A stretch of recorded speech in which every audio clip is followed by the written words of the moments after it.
Magandang adlaw mga bebshi! Ang init! Char. Dahil nga naman ang init ang panahon ngayon, ay napagplanuhan na lang namin na kumain na lang kami sa labas. Literal nga naman na labas mga bebshi kasi sa labas lang naman ang bahay. Ito naman si Habi, binitbit na nga niya ang lamesa. Super excited naman siya for the go. Ito lang naman kami mga bebshi sa likod ng bahay namin. Maganda naman kasi ditong tambayan mga bebshi. Shout out sa may-ari ng lupa. Ito lang naman kami tumatambay pag naiinitan kami sa bahay. Mahangin kasi dito kasi katabi lang siya ng palayan. Na nga din ako, nagprito lang naman ako ng isda para sa aming lunch. Tapos na nga din ako nagprito ng talong. Ito na lang hinihintay namin na matapos na maprito para kakain na din kami. Dito naman sa likod ng bahay namin mga bebshi. Dito lang naman kami dumadaan pag gusto namin ng shortcut. Last video ko, papunta kami sa bahay ng mother-in-law ko, ay dito naman kami dumaan. Kinonstruct na nga ang daan kaya excited na kami matapos to. Ay naku mga bebshi, sa init ba naman ng panahon ngayon ay dapat naman tayong lumabas. Iba kasi pag nakatambay lang tayo sa loob ng bahay. Kung meron naman kayo matambayan sa labas katulad ng may mga kahoy. Ay labas-labas naman kayo pag may time para naman makalanghap kayo ng fresh air. Ganun. Tapos kung namang nagprito ay prepare ko na din ang ulam. Kaming hotdog, tira kanina sa umagahan, tapos pritong isda and then talong. Sipag pa naman ni Habi, dinala pa talaga niyang stroller ni Bibinik. Dahil nainitan nga din si Bibinik doon sa loob ng bahay, kaya dinala na din namin siya dito sa likod. Tuwa naman si Bibinik dahil nakalabas siya ng bahay. Nare-relax talaga siya dito kasi sariwa ang hangin. Yan na nga, nilagay na namin ang ulam sa lamesa. Doon na din ng kanin, tsaka plato. Dito na nga din si Jopay. Knock-knock for shirt, ganun. Tawag ko na nga din si Mama para sabay-sabay na din kami. Tawag ko talaga si Mama para siya na magbantay kay Bibinik, ganun. Kasi naman tapos na daw siyang kumain, kaya siya na lang muna magbantay dahil kakain kami ng lunch namin. For the go! Sa video ay minsan yung nakikita si Habi, siya lang naman nag-video sa amin. Palit lang naman kami ni Habi kung sinong mag-video. Here na nga, ready na nga kami. Nakaset na nga din ang camera, kaya kakain na kami. For the go! Dahil gutom na nga din ako, nilagyan ko na din ang plato ko ng kanin. Tapos na nga din ng kanin, ay kumuha na din ako ng talong. Sarap ang pritong talong pag isaw-saw mo siya sa toyo. Ba mga bebshi, kumakain din ba kayo ng pritong talong? Or ibang talong?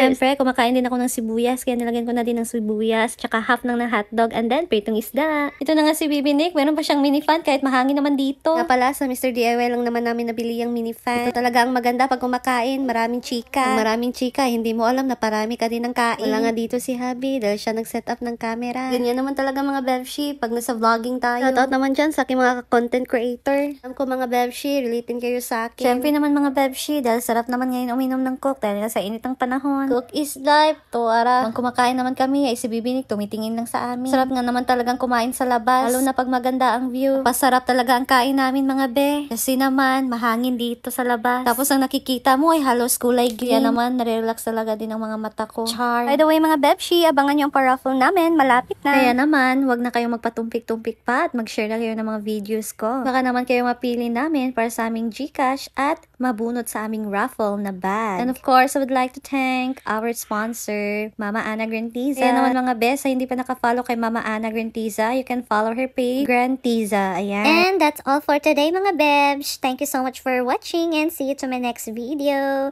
It's me, Cynthia Morris. Saranghe!